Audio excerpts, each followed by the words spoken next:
The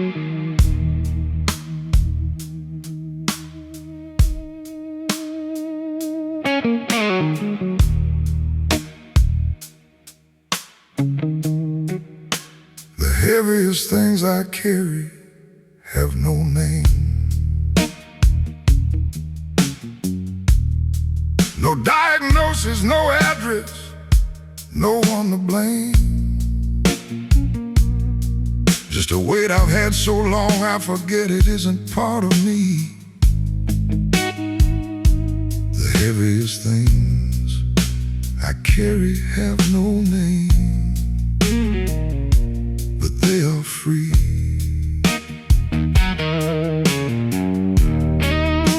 The heaviest things I carry have no word. Too deep for language, too specific to be heard by anyone who hasn't lifted something similar and stayed. The heaviest things I carry have no name, and I'm not afraid. The named things are manageable because language gives them boundary, and boundary gives them edge, and edge gives you something to push against and organize your response around. The named things have communities built around them and protocols developed for their carrying, and people who have gone before you on the same specific road and left markings on the walls for the ones who came after. But the unnamed things have none of that. They exist in the particular solitude of the experience that does not map cleanly onto any existing category, and so cannot be shared in any form that reliably produces understanding in the listener, and must be carried in the interior without the infrastructure that named things receive. And the men who carry the unnamed things carry them in a way that is invisible even to the people who are closest to them, because the closest people can only see what has a name and what can be placed inside a sentence that the listener recognizes. And the unnamed thing sits below the level of the sentence and the level below language, where only the man who carries it knows the weight of it in his chest. I've been asked what's wrong so many times by people who needed the answer to fit in a sentence they could respond helpfully. And I've given them the sentence that was closest to the truth without being the truth, because the truth was not available in the format the question required. And I have watched the gap between what I said and what I carried widened across every year of the carrying. The heaviest things I carry have no name, no map to follow, no road already came before me through this particular weight and dark. The heaviest things I carry left their mark. There is a weight that arrives in the late 20s for certain kinds of men who have been carrying longer than they were designed to carry without instruction. And it is the weight of the accumulation of all the unnamed things across all the preceding years. And it sits differently from any individual weight. It sits like the sum of them, and it has a particular quality of age to it, as if the things inside it have been there long enough to have settled into the structure of the man and become indistinguishable from him. And the way that old furniture becomes indistinguishable from the room it has always occupied. And the question is no longer how to remove the weight, because the weight and the man are now the same material. They have grown together across the years of the carrying. And to remove the weight would be to remove a structural element of the man himself. And so the relationship to the weight has to change from caring to inhabiting, from burden to nature, from something I have to something I am. And in that shift, there is not relief exactly, different quality of being inside it that is less about endurance and more about recognition. These are the things that shape me, not through the announced and dramatic moments of formation, but through the slow and quiet and daily pressure of being carried across the years, when everything else was also demanding to be carried. And the man who could carry all of it without collapsing under the weight of the unnamed ones, on top of the named ones, is the man I became without planning to become him. The heaviest thing I carry have no name, but they are mine, they are entirely mine to claim. Built into the posture, built into the way I move. The heaviest things I carry are the proof. I watch men tonight who have not yet discovered the unnamed weight. And there is something genuinely beautiful about that stage of a man's life, when everything that is heavy still has a name, and a community, and a protocol, and can be shared in a sentence, and received with understanding. And I do not envy them the discovery that is coming, not because the discovery is only loss, but because the discovery is a transition that cannot be undone, and that permanently changes the quality of solitude. From something uncomfortable to something necessary, from something you avoid to something you require, because the unnamed things can only be attended to in solitude. And the man who cannot tolerate solitude cannot attend to the unnamed things, and the unattended unnamed things. Because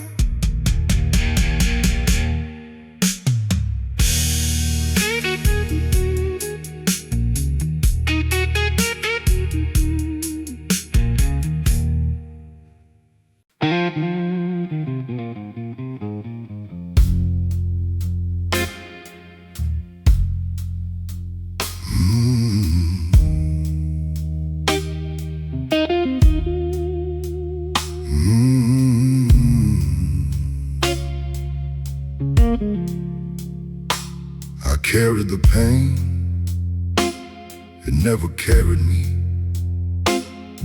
Never let it steer the man I was trying to be.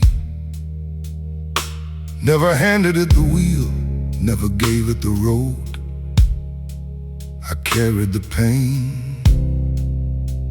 it never carried me. I owned the load. I carried the pain, it never drove me down. Never wore it like an excuse or wore it like a crown. It was mine to hold and mine to move and mine to use. I carried the pain, it never carried me. I got to choose. The difference between the man who is carried by his pain and the man who carries it is not the amount of pain. It is the direction of the authority, and the direction of the authority is determined not in the moment of impact, which is where everyone looks for it, but in the long, quiet months after the impact, when the initial response has faded, and the man is left alone with the ongoing fact of the damage, and has to decide what kind of relationship he is gonna have with the ongoing fact.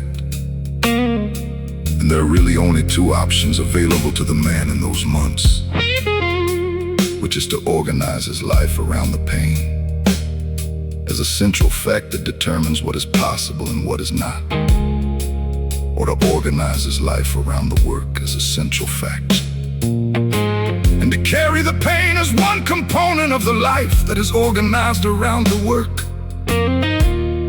rather than as the organizing principle itself. And the man who makes the second choice is not less affected by the pain. He is often more aware of it and more honest about it than the man who is carried by it. But he has placed the authority in a different location.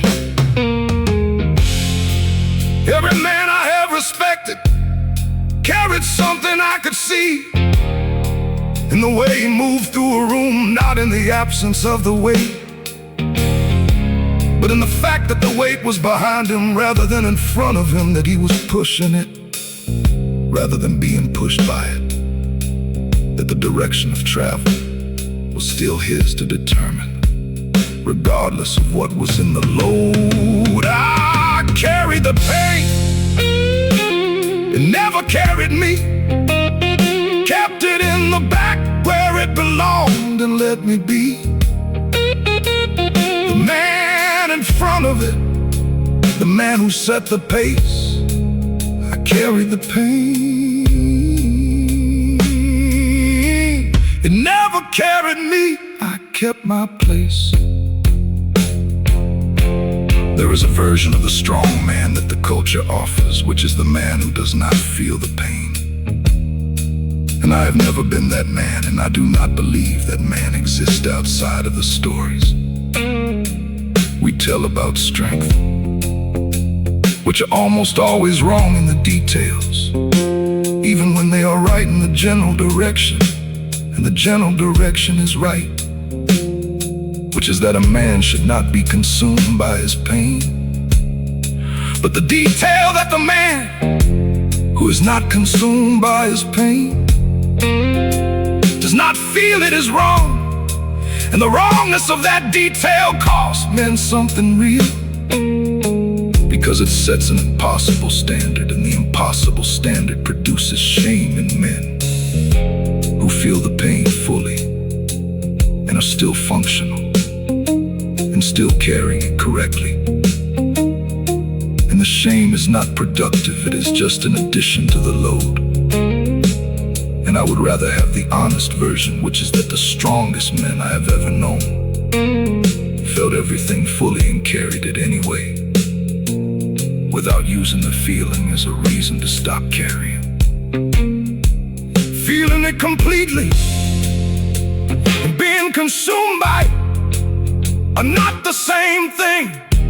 And the conflation of those two things is responsible for more damage to more men than almost any other misunderstanding in the available literature on what strength actually looks like in the body of a man who is living a real life with real weight in it. I carried the pain, it never carried me, felt every inch of it and still moved free,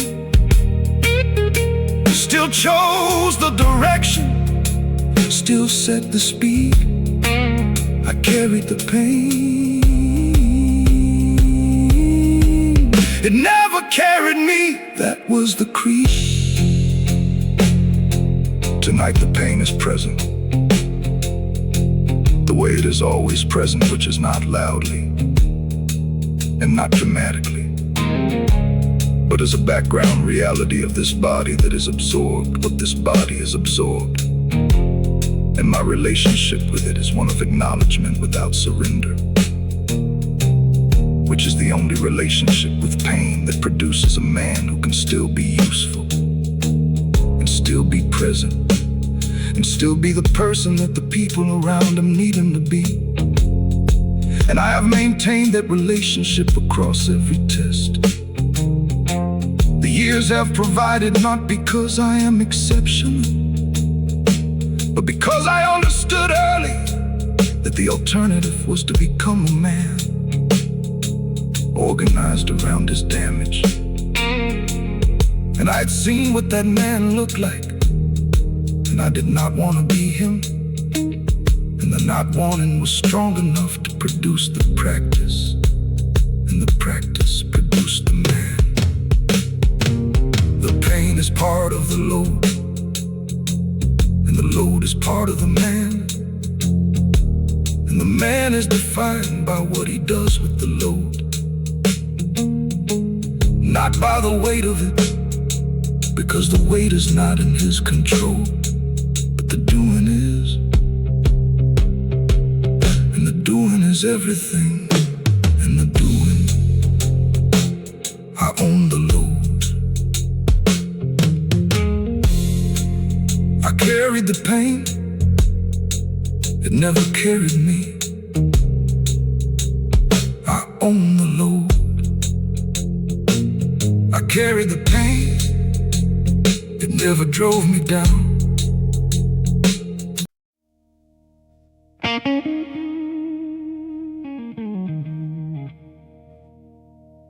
The pain stayed, so did I. Never asked it when it's leaving, never asked it why. We learned to share the same body, the same road, the same code. The pain stayed, so did I, and we both got old. The pain stayed, so did I. Every morning that it showed up, I was standing right behind. You're waiting for the day to start, waiting for the work. The pain stayed, so did I, and neither one of us broke first. There is a version of the strong man's story where the pain is defeated, where the discipline defeats it, and the man emerges on the other side of the hard years into a cleaner and less burdened version of his life. And I believed in that version for a long time and organized my efforts around the achievement of it, and discovered in the achieving of significant discipline that the pain had not been defeated, but had been integrated, and that integration was not the defeat I had been working toward, but was something more honest and more durable than defeat would have been, because a defeated pain leaves a space that something else fills, and the filling is not always better than the original occupant. Whereas an integrated pain becomes part of the load-bearing structure of the man and cannot be removed without compromising the structure, which means the man who has integrated his pain rather than defeated it is actually stronger than the man who defeated his pain would have been, because the structure includes the pain as a component.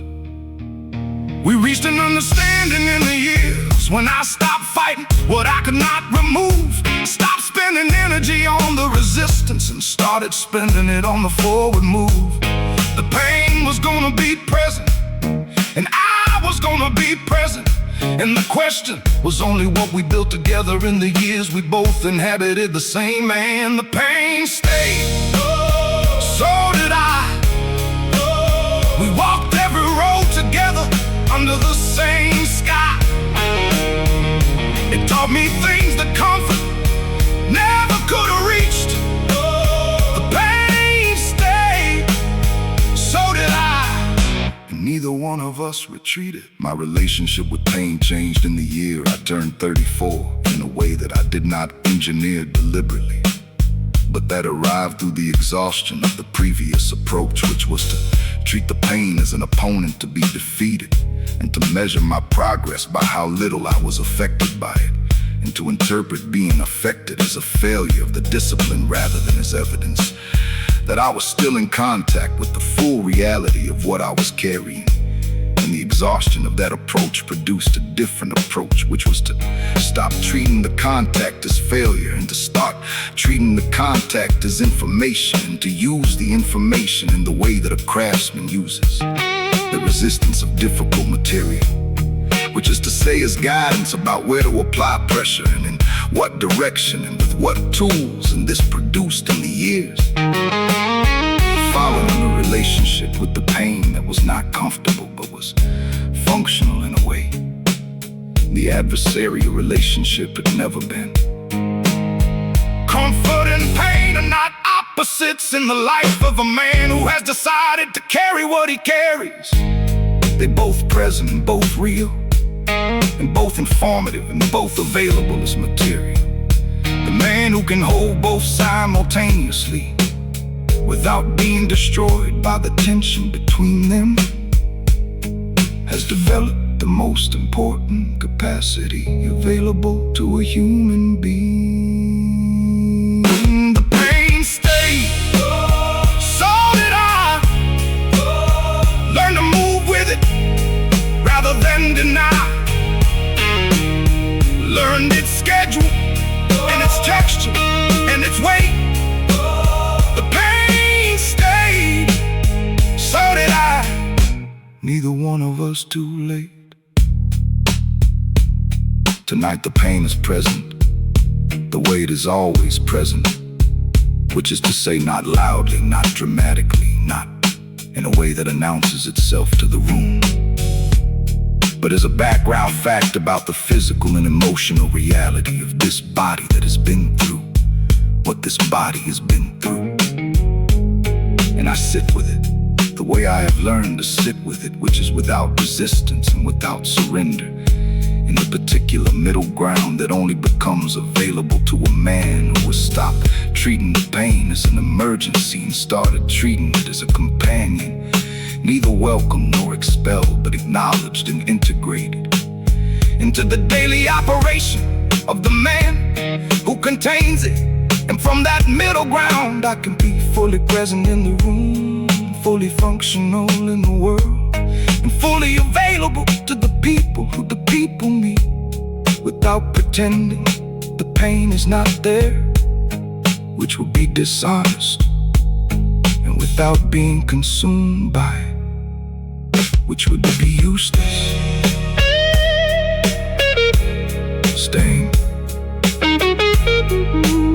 Staying is a whole discipline. Staying is the whole discipline.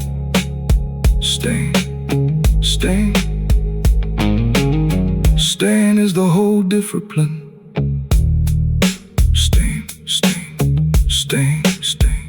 Staying is the whole discipline. Staying the voice.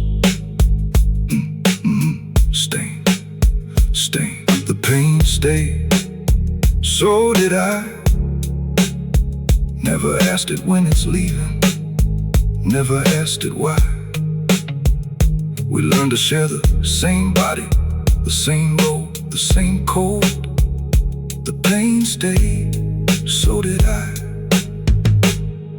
And we both got old. The pain stayed, so did I. Every morning that it showed up, I was standing right behind it, waiting for the day to start, waiting for the work. The pain stayed, so did I. And neither one of us broke first. The pain stayed, so did I.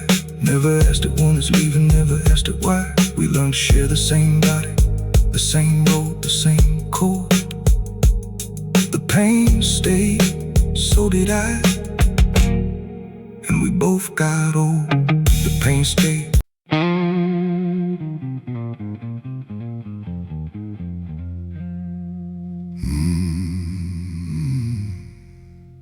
I made peace with the pain,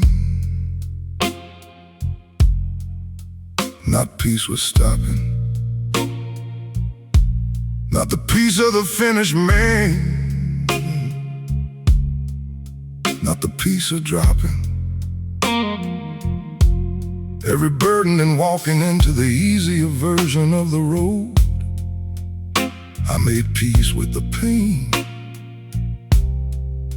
and I kept the load. I made peace with the pain. It stays, I stay. We have an understanding at the start of every day. It doesn't ask me to perform it, and I don't ask it to leave. I made peace with the pain, and we both just breathe. Making peace with pain is consistently misunderstood as the same thing as accepting defeat by the pain, which it is not. And the misunderstanding cost men something real, because the men who interpret making peace as giving up avoid the making of the peace, and therefore remain in the adversarial relationship with the pain, which is the more exhausting relationship, and which consumes resources that could be used for the building. And I want to be precise about what the peace actually is, which is not the absence of resistance, and not the absence of effort, and not the acceptance of a diminished version of the life, but is the ending of the particular expenditure of energy that goes into the insistence that the pain should not be present, and the demand that it remove itself as a condition of the man's continuing to function, because the demand is never met, and the continuing expenditure on the demand is a tax on the man's capacity that produces nothing in return. And the ending of that expenditure is what I mean by the peace. And the ending of it frees the energy for the actual work. The pain is a permanent resident in this body, and I have stopped paying the cost of trying to evict it, and started using what the eviction was costing me for the work. And the difference in what is available for the work after the eviction attempts stop is considerable, and the work product in the years after the peace is noticeably better than the work product in the years of the war. I made peace with the pain, not peace with quitting, not the peace of a man who stopped and started sitting outside of his own life, waiting for the hurt to pass. I made peace with the pain and kept moving fast. There is a man I know who spent 15 years at war with a pain that was not gonna leave. And the war was visible in everything he did, in the quality of his attention, in the quality of his presence, in the quality of his work. Because the war was consuming the majority of his available resources, and what remained for the living of the life was the residual after the war took its share. And the residual was not enough for the life he wanted to be living. And when he eventually made the peace, not through defeat, but through the exhaustion of the resistance, and the dawning understanding that the resistance was the problem and not the solution, something shifted in the quality of everything he produced, and in the quality of everything he was present for. And the shift was not the result of the pain leaving, because the pain did not leave it. It was the result of the resources that had been going to the war, now going to the living, and the living expanded to fill what was available to it.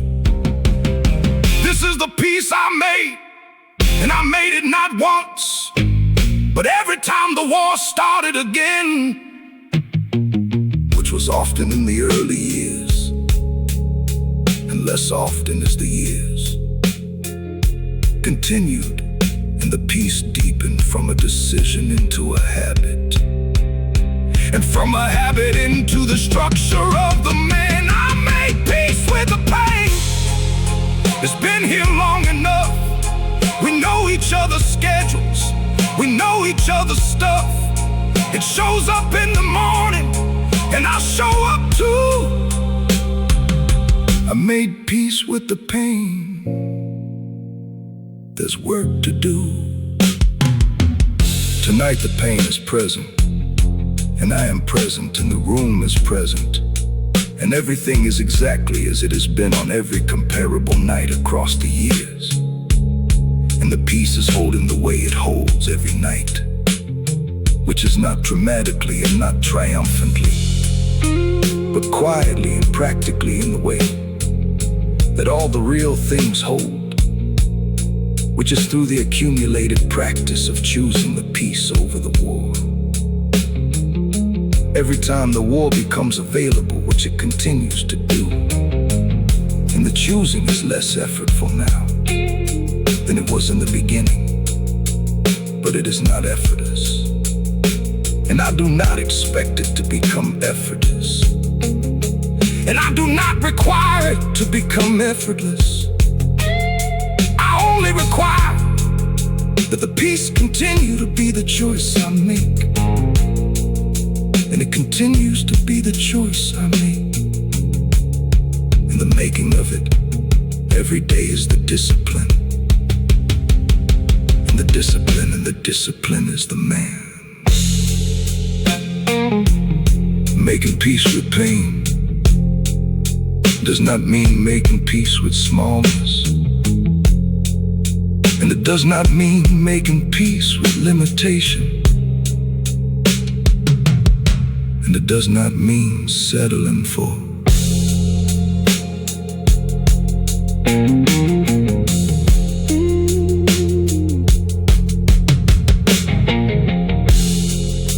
I made peace with the pain,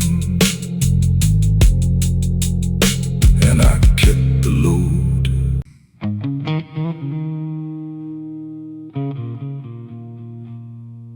Discipline was the only church I ever trusted, the only altar that was never cracked or rusted, the only practice that returned exactly what I gave. Discipline was the only church. From the cradle to the grave.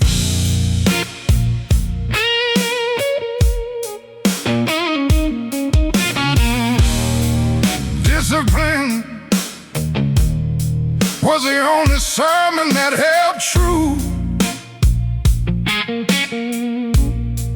the only doctrine that delivered on what it said it'd do.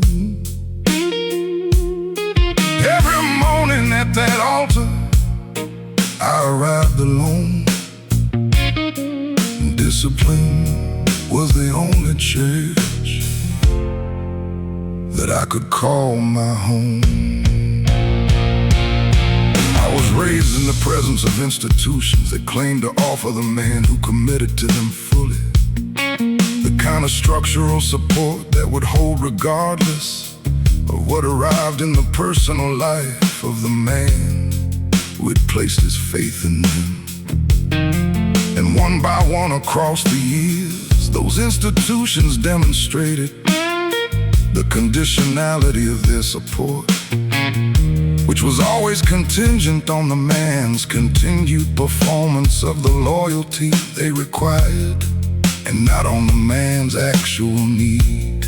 And I learned from this the hard lesson that no external institution, however venerable, however well-intentioned, however surrounded by the evidence of its historical usefulness to men who had preceded me, could be trusted in the way that the internal practice could be trusted, because the internal practice had no agenda separate from the man's own development, and could not be revoked by a change in the external circumstance, and could not be taken by any loss, however significant, and could not be diminished by the opinions of any room, however persuasive.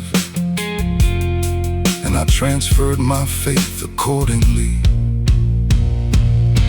not to the cold and joyless life that the word discipline suggests to men who have not practiced it long enough to feel the warmth it generates inside the man who shows up for it every single morning without exception, and without the need for the morning to be welcoming before he arrives at the work. The practice generates the warmth And the warmth is more reliable than any warmth that arrives from the outside, because the outside is not under the man's control. And the practice is, oh, discipline was the only church I ever trusted, the only foundation that was never once adjusted downward to accommodate the things I didn't want to face. Discipline was the only church that held its place. The morning practice has been the one constant in every version of my adult life, across the relationships that changed, and the jobs that ended, and the places I lived, and the people I lost, and the versions of myself I outgrew and had to leave behind in the rooms where they stopped being useful. And what the constancy of the practice produced across all those changes was a continuity of self that would not otherwise have existed, because the self that is defined only by its external circumstances changes every time the circumstances change, and has no stable center to return to when the circumstances become unfamiliar. But the self that is defined by its practice has a center that is independent of the circumstances and can be located and inhabited even in the middle of the most significant disruption, because the practice is there in the morning, the same as it was in every previous morning. And the man who shows up for it is the same man regardless of what changed in the night before. This is the faith that cannot be shaken by the evidence against it, because it is not faith in the absence of difficulty, but faith in the practice through difficulty. And the practice does not claim to prevent the difficulty, it only claims to make the man more capable of carrying it. And this claim it keeps every single time. Discipline was the only church I ever trusted. Every vow I made to it, I kept and readjusted upward every year as the capacity grew. Discipline was the only church that always came through. I kneel at no altar tonight that asked me to perform my devotion for an audience, and I have not kneeled at one since I understood that the performance of devotion is not the same as devotion, and that the audience for real devotion is always only one person, which is the man himself. And the practice I maintain every morning is the purest form of that private devotion, which is to say a man making good on his word to himself in the room when no one is watching. And nothing depends on the watching, and the only validation available is the internal validation of having kept a commitment when keeping was the harder choice. And this validation is more sustaining than any external validation I've ever received, because it compounds in the way that I could call my home. I was raised in the presence of institutions that claim to offer the man who committed to them fully the kind of structural support that would hold.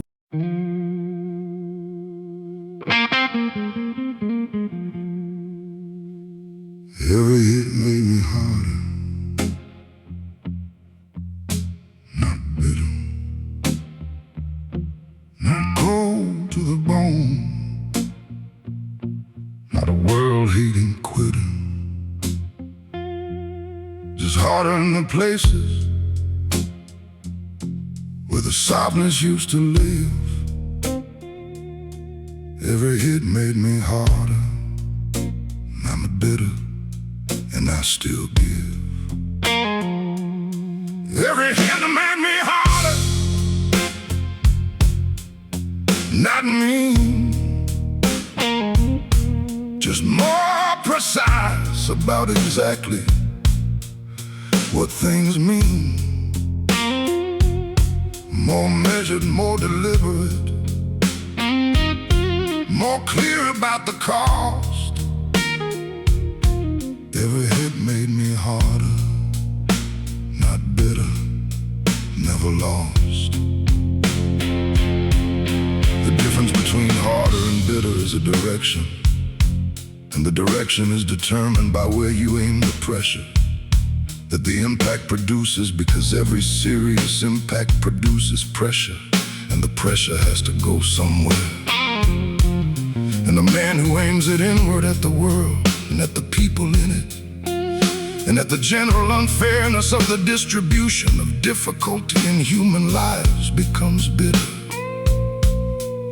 And the bitterness is understandable and has its own internal logic, but it is consuming in the way that fire is consuming it. Uses the man as fuel and produces nothing that the man can build with. And the man who aims the pressure inward at himself, not as punishment, but as refinement, becomes harder in the way that material becomes harder under consistent and serious pressure, which is more dense and more capable and more resistant to the next impact than it was before the first one arrived. And this direction is also a choice, and the choice is made in the quiet months after the impact, when the bitterness is most available and most attractive, and the hardness requires the most deliberate choosing. I felt the pull of bitterness in every year that hit me harder than the previous year, and the pull was real. And sometimes the pull lasted longer than I would have preferred, but I always came back to the same conclusion, which is that bitterness requires me to give the impact more of my future than it deserves to take. And I am not willing to give it that, and the not willing is where the hardness starts. Every hit made me harder, not bitter. Every year of pressure made the man a little fitter for the weight of what comes next, for the cold of what remains. Every hit made me harder, not bitter, through the rains. I watched a man I knew well become bitter in the year his business failed and his marriage ended in the same 12 months. And I understood every step of the journey, from the impact to the bitterness, because I had been on a version of that same road. And I watched him organize his entire subsequent life around the proof that the world had treated him unfairly, which it had, and around the broadcasting of that proof to every available audience, which exhausted the audiences and eventually exhausted him. And I wanted to say to him that the unfairness was real, but that the organizing of the life around the unfairness was the second injury. And the second injury was self-inflicted and was worse than the first, because the first had a natural end and the second did not. But I did not say it because it was not my place, and because I had not yet done enough of my own work to say it with the authority it required. And I say it now, only to myself in the rooms where I do my accounting. The world hits hard and the world hits unfairly, and the world does not keep score in any system that rewards the man who deserves the reward over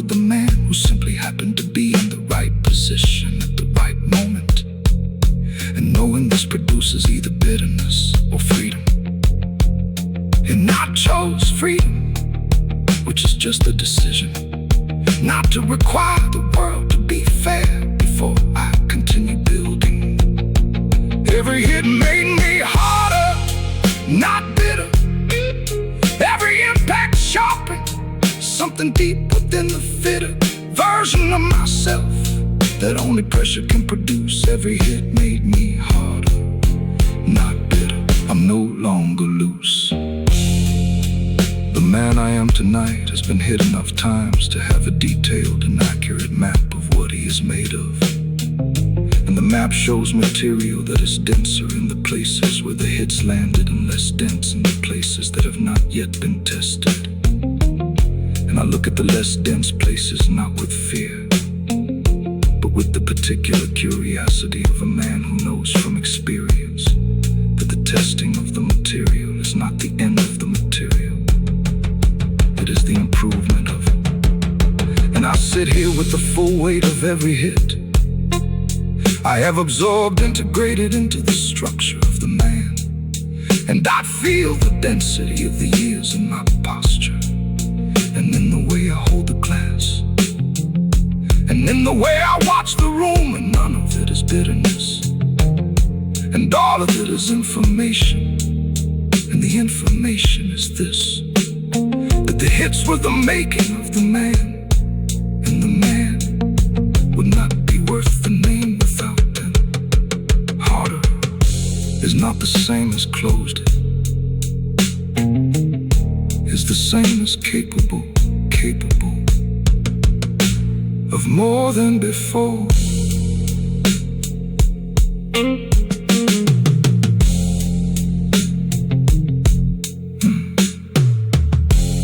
Every hit made me harder, not bitter, and I still give. Every hit made me harder, not bitter.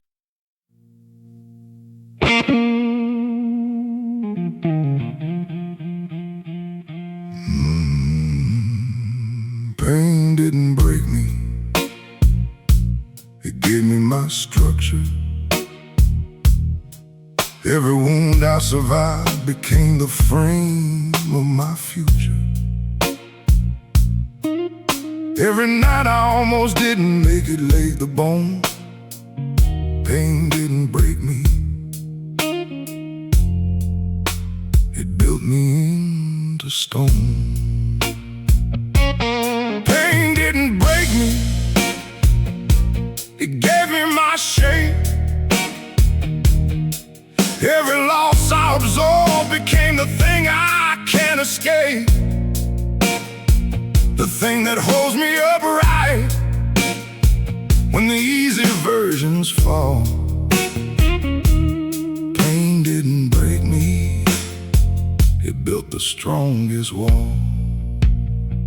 I used to believe that strength was the absence of the thing that hurt you, that the man who had arrived at real strength had somehow moved beyond the reach of the pain that dismantles softer men. And I spent years operating under that misunderstanding and measuring myself against an ideal that was not actually strength, but was numbness dressed in the clothing of strength. And the difference between the two only became clear to me in the year that everything arrived at once. And I had to choose between the performance of being unaffected and the actual work of being affected and still functional, still present, still able to move through the day with the full weight of what I was carrying, acknowledged and contained and directed into something useful. And I chose the second option, not heroically, not with a speech, but simply because the first option was not working and it never worked. And the second option was the only honest one available to a man who intended to still be standing at the end of it. Every scar I carry is load-bearing in the structure of the man I am today. Every night I held the line when folding was the easier and cheaper way. Built a frame from what was trying to dismantle me across the years. Built the whole foundation out of discipline and not from disappearing fears. Pain didn't break me, it gave me my structure. Every wound I carried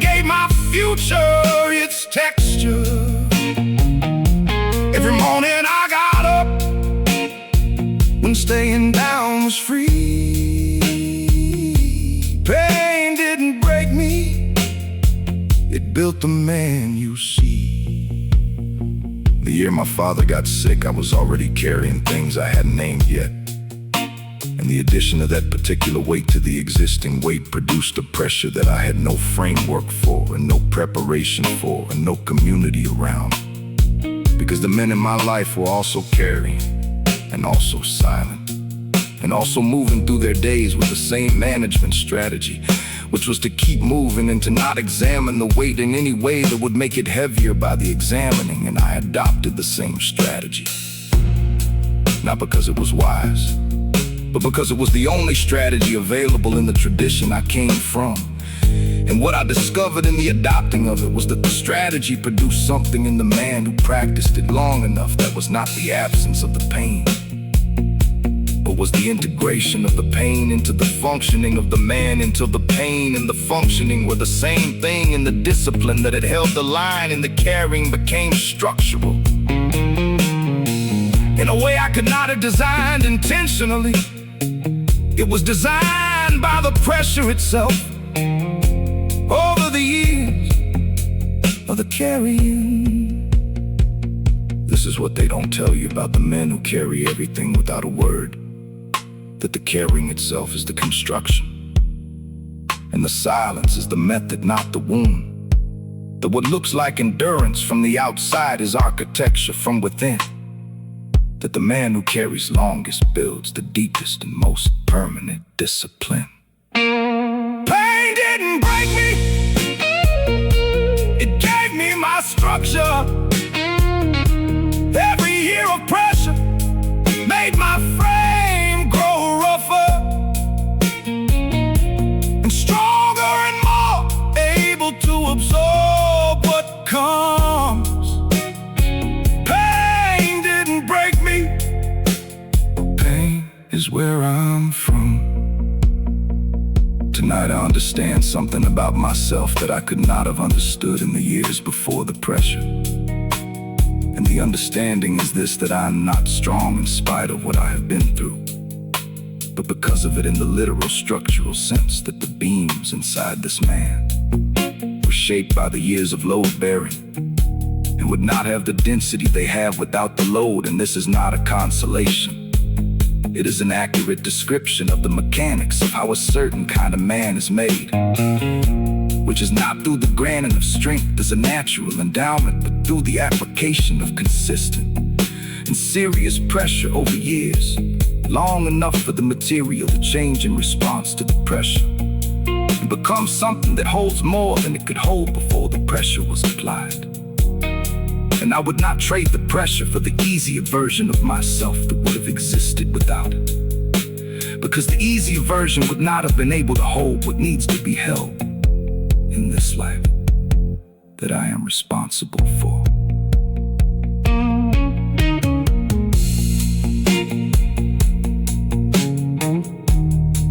Discipline is not.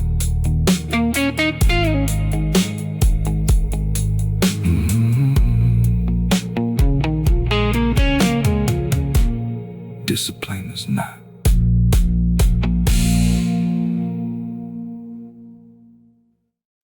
I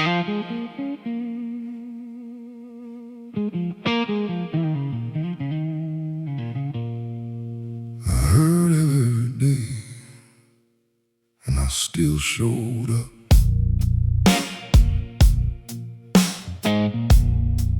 Never put the weight down, never gave it up. Nobody counted the mornings I arrived already spent. I heard every day, and I still showed up. I still went. I heard every day, and I still went to work. Still fixed the things around me, still held back the hurt. No applause for any of it, no one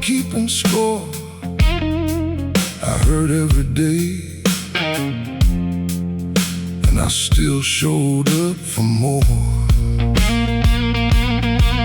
There is a category of strength that the world does not have adequate language for, because the world's language for strength is built around the dramatic moment, the moment of decision, the moment of visible sacrifice, the moment that can be photographed and understood in a single frame. But the strength I am describing lies in the repetition, in the non-dramatic morning after morning after morning of choosing to be functional and present and useful in the face of a pain that is not dramatic enough to excuse you from the requirements of the day, and not loud enough to be ignorable, and which therefore must be absorbed into the operation of the man. The way a structure absorbs load, not by being unaffected, but by being built to distribute the weight across the whole frame, so that no single point collapses under what would be catastrophic if it arrived at one point, but becomes manageable when it is distributed across the whole architecture of the discipline that the man has been building across the years. Every morning I got up with something still unresolved inside my chest, something that had not been healed by sleep and had not passed the test of the night, which is supposed to make the next day lighter than the last. Every morning I got up and moved regardless, and the moving was the task. I heard every day, and I still showed up.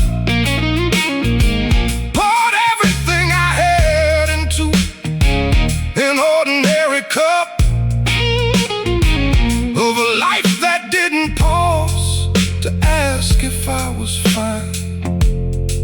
I heard every day, and I still held the line. I watched men take leave from their lives for smaller things than what I was carrying without leave. And I do not say that with judgment, because every man's private weight is the heaviest weight he has ever personally carried, and is therefore the heaviest weight in his experience, regardless of how it compares to anyone else's.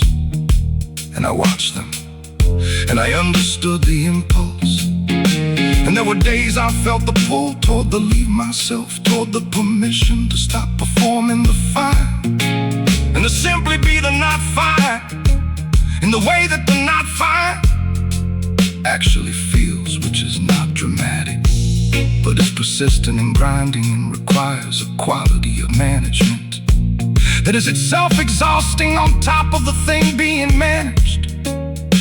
But I did not take the leave, not because I was stronger than the men who did, but because I had people who needed the version of me that showed up, and the showing up was the only form of love available to me in those years. And so I chose it every morning, the way a man chooses the only door in the room.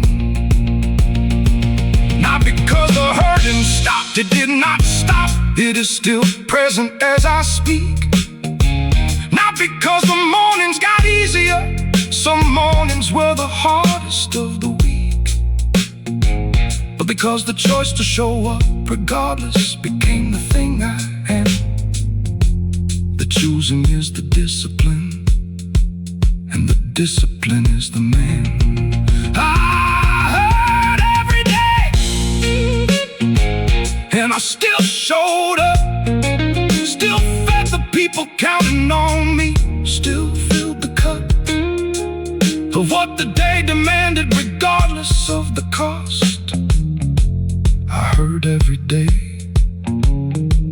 and I never let it show what I had lost. I'm sitting here tonight inside a body that has absorbed more than it was designed to absorb, according to any reasonable accounting. of what a man should have to carry in one life. And the absorptions change the body.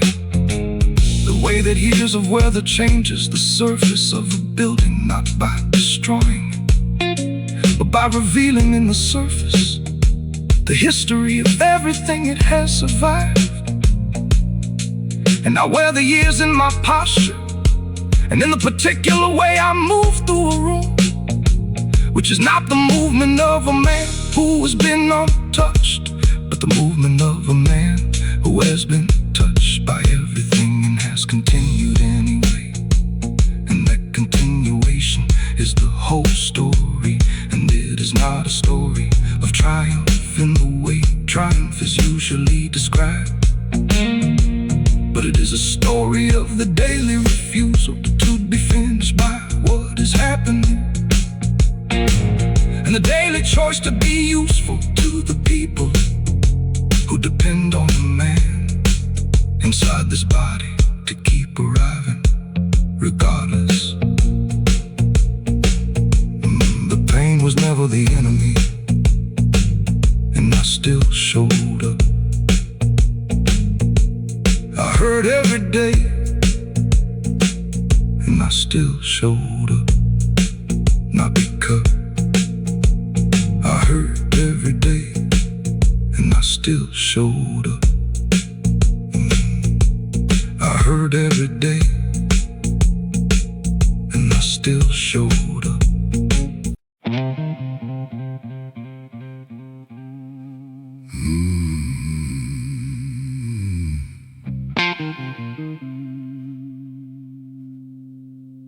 I took what hurt me, and I built with it.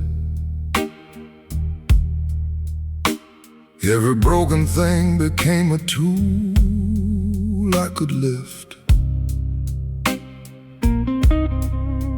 Every year of pressure shaped the edges of this man. I took what hurt me, and I built with it. That was the plan. I took what hurt me, and I turned it into stone. Every wound became a wall that I could finally own. No wasted pain, no loss that didn't leave behind a grain. I took what hurt me, and I built with it again and again. The most expensive lessons are the ones the body learns, not the mind, because the mind can be told a thing and receive the information in a form that is portable and transferable, and can be shared with others across distance and time. But the body has to be present for its learning, and has to receive the lesson in the form of the actual experience of the thing being learned, and cannot be given the lesson secondhand in any form that produces the same quality of knowing.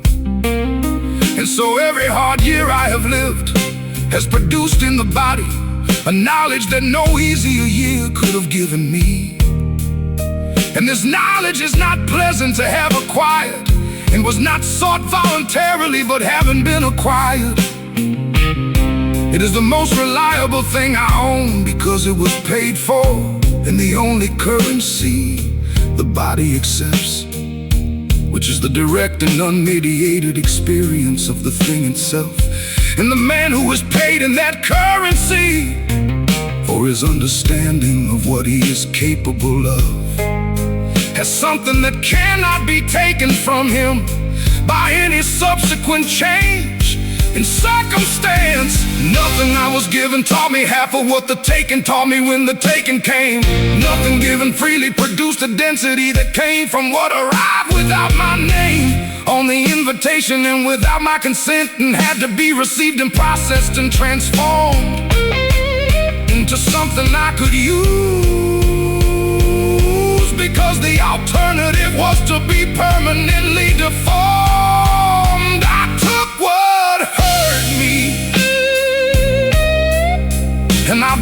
with it. Turned every cold season into the warmest kind of grit. Every scar became a measurement of how far I'd come. I took what hurt me and I built with it. I'm not done. There is a practice that the men I came from understood without naming it, and without discussing it, and without acknowledging it as a practice at all, which is the practice of taking what arrives in the form of damage and extracting from it everything that can be used in the construction of the continuing life, and discarding only what cannot be used. And this practice requires a particular orientation toward what happens to you. It is neither passive acceptance nor active resistance, but something closer to the craftsman's relationship with difficult material, which is to say a relationship of sustained attention, patient pressure, and the understanding that difficult material worked with the right tools and the right patience produces something that easy material is incapable of producing. And the right tools in this context are discipline and time. And the refusal to interpret what you have been through is evidence of what you deserve, rather than as material you have been given to work with. I did not choose the material I was given, but I chose what to do with the material I was given. I did not choose the years that tried to break me, but I chose how to use them once I had lived them. And the using is the whole thing. The using is the entire practice that produces the man who arrives at the later years, having built something out of everything that happened to him. I took what hurt me and I built with it. Every painful year, another stone, another gift of density and structure that the easy years can't buy. I took what hurt me and I built until I died. The man I am tonight is not available through any easier road than the one I walked, because the road is not incidental to the man. It is constitutive of the man. It is the process through which the man was made. And every shortcut I did not take, and every hard year I did not escape, and every morning I showed up when the body wanted to stay down is present in this man. The way that every year of heat and pressure is present in the material that has been changed by the heat and the pressure into something it was not before the heat and the pressure, and could not have become without them. And I sit here knowing this not as a consolation, but as a fact about the mechanics of how I was built and who built me, which was no one and everyone in the years themselves working on the material of the man I started, as until what remained was this.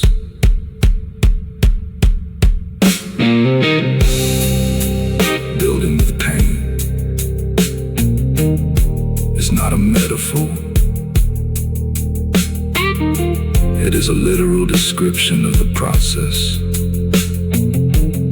by which certain men become what they become. What they become, which is men who I took what hurt me and I built with it. That was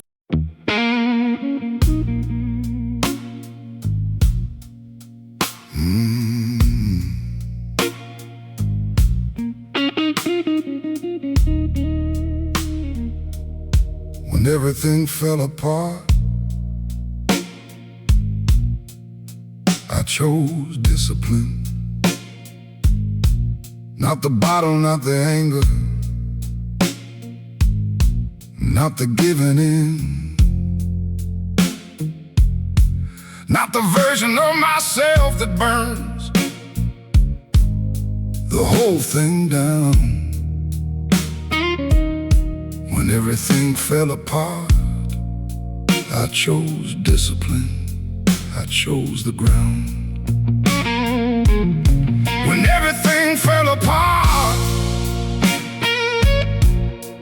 I chose the work, not the exit, not the numbing, not the comfortable hurt. I chose the 5 a.m., I chose the cold, I chose the fight. When everything fell apart, I chose discipline every night. There was a year I will not fully name even to myself, in the quieter hours when the accounting happens, that presented me with a set of options, and the options were real and all of them were available. And some of them were considerably more attractive in the short term than the one I eventually chose, which was to get up the next morning and do the work regardless of what the work cost me in the state I was in, which was considerable, and to continue doing the work the morning after that, and the morning after that, until the mornings accumulated into a streak, and the streak became an identity, and the identity became the man, and the man became someone who, when the next version of that year arrived, which it did, had already built the infrastructure to receive it without being finished by it. And the infrastructure was entirely made of the accumulated mornings of choosing the discipline over every other available option. And there were many other available options. Some of them had names and addresses, and I knew exactly where to find them. The destruction was available, and I understood its logic. And I do not pretend I was stronger than the pull of it. I was not stronger than the pull of it. I was only more afraid of the man I would become if I followed it all the way to where it leads, which is away from the life I was responsible for, and away from the version of myself I had promised to build in the years when I still had the clarity to make that promise. When everything fell apart, I chose discipline. Not because it was easy, not because I wanted to win, just because the other roads led somewhere I refused to go. When everything fell apart, I chose discipline, and it held. I've watched men choose the destruction in the year their lives came apart, and I do not judge them for it, because I was there at the same fork and I felt the same pull. And the only honest thing I can say about the difference between the man who chose the destruction and the man who chose the discipline is not that the man who chose the discipline was stronger, but that he was more afraid of a specific thing, which was the version of himself that would exist on the other side of the destruction. And that fear was more powerful in that particular man than the pull of the destruction. That is not a moral achievement. It is a temperamental fact about the man, and the man who chose the destruction was not weaker. He was simply less afraid of that specific thing and more overwhelmed by the immediate weight of what had happened. And both of those responses are human, and both of them are understandable. But only one of them produces the man who is still building 10 years later. Discipline in the year everything collapses is not the discipline of the comfortable year. It is a different and harder practice entirely. It is the discipline of a man who has lost his reason for the discipline and has to find a new reason from inside the ruins, and build the practice back up from the ground on nothing but the decision that this is what he is going to be regardless of what just happened. When everything fell apart, I chose discipline. Built built the morning practice from the rubble. I was in, no audience, no witness, no one keeping track but me. When everything fell apart, I chose discipline and I came free. I am the sum of every morning. I chose the work over the alternative, and the sum is considerable now. Because the mornings have been accumulating for longer than I initially committed to when I made the first commitment, which was only to make it through the immediate crisis. But the making it through produced another morning, and that morning produced another commitment. And the commitments compounded across the years into something that is now structural in the man, and cannot be removed without removing the man himself. And I sit here tonight, understanding that the version of me that chose the destruction in that year would not be sitting here, would not be sitting here, would not be built what I have built, what I have built, and would not have the particular quality of stillness that comes from being the man who kept his word to himself across every test the years provided. And I do not say this with pride. Exactly, I say it.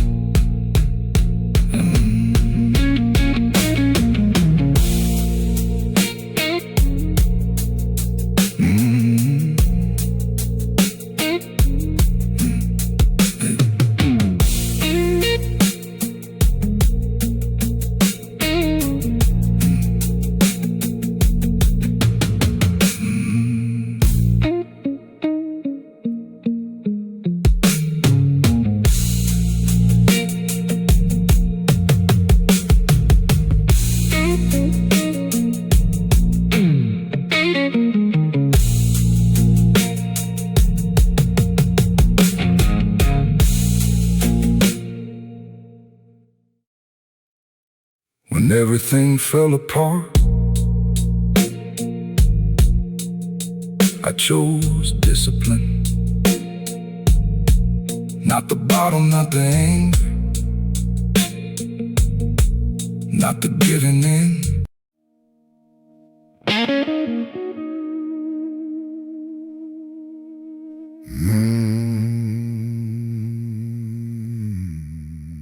Men who build in silence, never beg for noise, never need the crowd to validate the choice,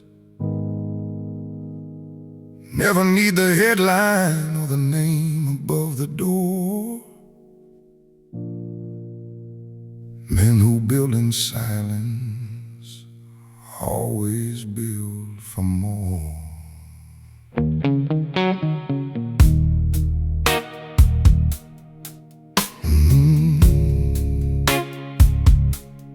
Men who build in silence,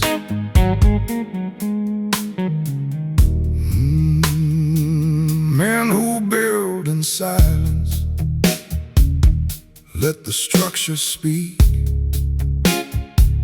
They don't chase the mountain when they're at the peak. They just keep on building when the watchers all have gone. Men who build in silence keep on building on and on. There is a particular kind of man who works when no one is accounting, who lays the groundwork in the hours that the rest of the world is discounting. As rest, as sleep, as recovery from the performance of the day, who understands that work gets built in private, never gets taken away by opinion or by circumstance, or by the turning of the crowd, who never needed anyone to witness what he built to make it proud, to make it real, to make it permanent, to make it worth the cost of the years. Because real things don't require an audience, they only require the man who perseveres. The building is the validation, the structure is the proof. The years of showing up are the only honest truth that matters in the long account that no one else can read. The work is the applause for men who plant their own seed, men who build in silence, never beg for noise, never need the crowd to ratify the choice, never need the validation or the name above the door. Men who build in silence always build for more.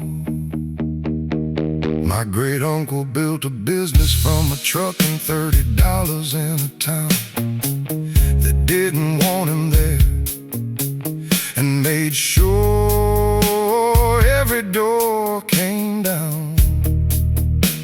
Before he got his foot inside, every handshake came revoked. Every invitation was a test to see how quickly he would fold. He didn't fold, he just got quieter, just got more precise and more contained. Just got up the next morning with the same plan, slightly rearranged to account for every obstacle, to root around every wall, to build the thing he said he'd build without announcing it at all. And 30 years from that cold morning with the truck and $30 on the dash, he sat inside an office that was his and never once looked back. Not at the men who doubted him, not at the doors that closed in the early years. Cause the building was complete, and the building was the only thing that he could hear. That's the discipline that doesn't need a witness to sustain. That's the kind of man who builds regardless and regardless of the pain, who understands that every year of quiet work is compound interest in the self, who never put his worth on any shelf. Men who build in silence, never beg for noise. They move through every obstacle with composure and with poise. They never need the room to turn, they never need to be adored. Men who build in silence are the ones who can afford. I've watched men spend their building years performing the idea of building to the crowd, announcing the foundation while the actual foundation crumbled, making everything loud, making every obstacle a story, and every setback a performance for the feet, while men beside them in the quiet actually met every need of the actual work, of the actual structure, of the thing that takes your years and doesn't care whether you told anyone about it, whether anyone was there to witness the decision and the discipline and the price of every early morning. The work doesn't care about your audience, the work only cares about you showing up for it completely, without the armor of the performance and the brand. Just a man and what he's building, and exactly what he has at hand, which is never everything he needs, and always less than what the job demands. But he builds anyway with whatever is available, That's what it means to stand. Building in silence is not humility in the passive sense of shrinking. It's the confidence that what you're making doesn't need anyone else's thinking to confirm its value or its purpose or its right to occupy the space. It's the sovereign man inside his work who doesn't need to justify his place. It's the understanding that the loudest man in any room are usually the most afraid, that the noise is the distract.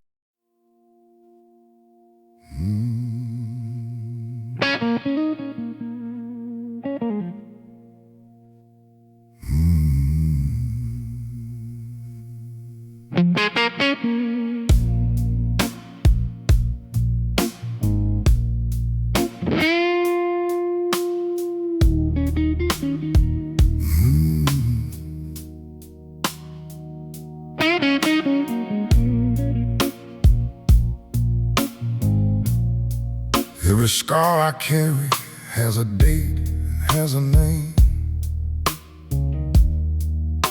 Every one of them a lesson, and I'm grateful all the same. Not because the pain was easy, Lord, it cut me to the floor, but because what came out standing was worth bleeding for. I was 22 the first time that the world went fully dark, when the thing I thought would save me left its permanent mark.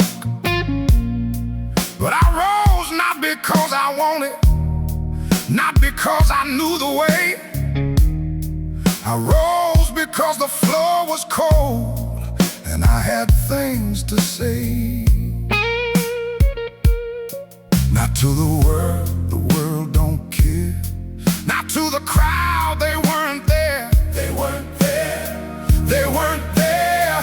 To myself, the only witness, to the man behind the stair. Every scar a chapter, every wound a word,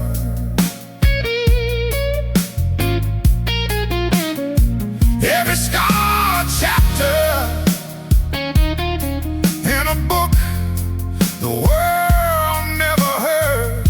Every scar, every chapter, oh Lord, every scar, every chapter. Not written for the audience, not written for the fame.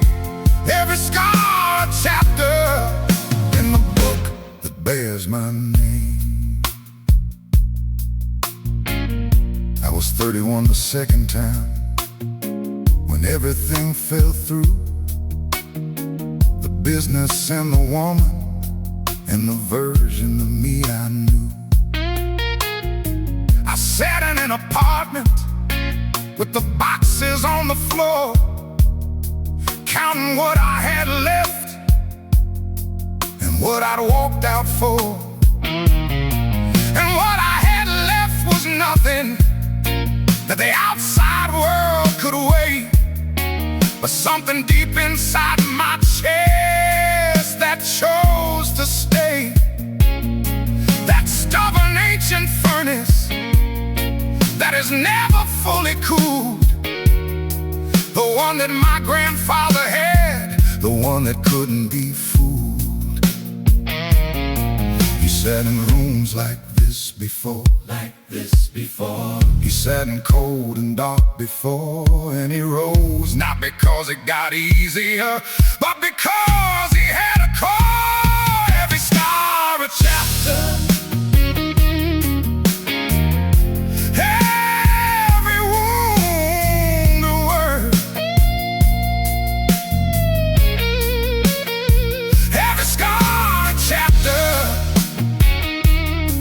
in a book the world never heard. Not written for the audience, not written for the fame.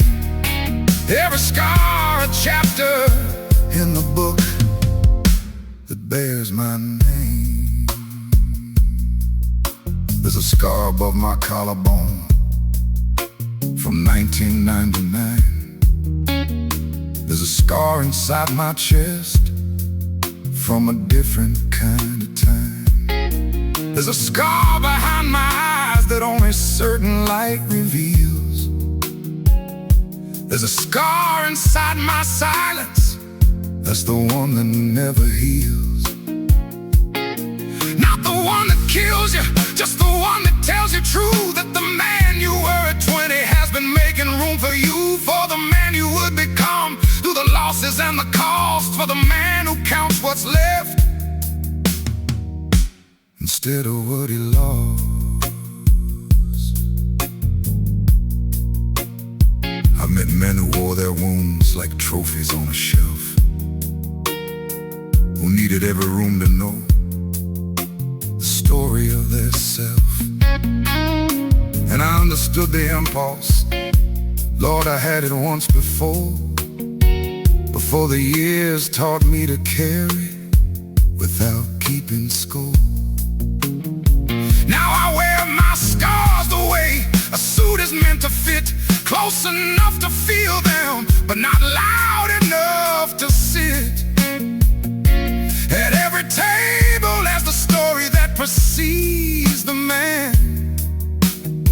I am the man who shows up, not the story, not the plan. Every man who ever built something real has the hands to prove it. Not the soft hands, the marked ones, the ones that tell the truth. When the mouth stays quiet, you want to know who a man is? Don't listen to him talk. Watch him work. Watch him stand up. Watch what he does when there's nothing left to prove. And he does it anyway. That's the man. That's the whole man. The blues was born from this, from men who had to carry everything they couldn't say in notes and in the terror. Slow burn of a life lived close to the bone and true. The kind of life that makes you, and the kind that follows through. I play this song for every man who's sitting with his glass, who's turning over chapters, watching seasons pass, who doesn't need the pity and who doesn't need the crown, just needs the music sitting next to him while the walls come down. Because the walls come down for everyone, no matter what the name. The only difference is what you do when you're standing in the flame. Some men let it take them, some men let it leave them bare. Some men walk out of it different.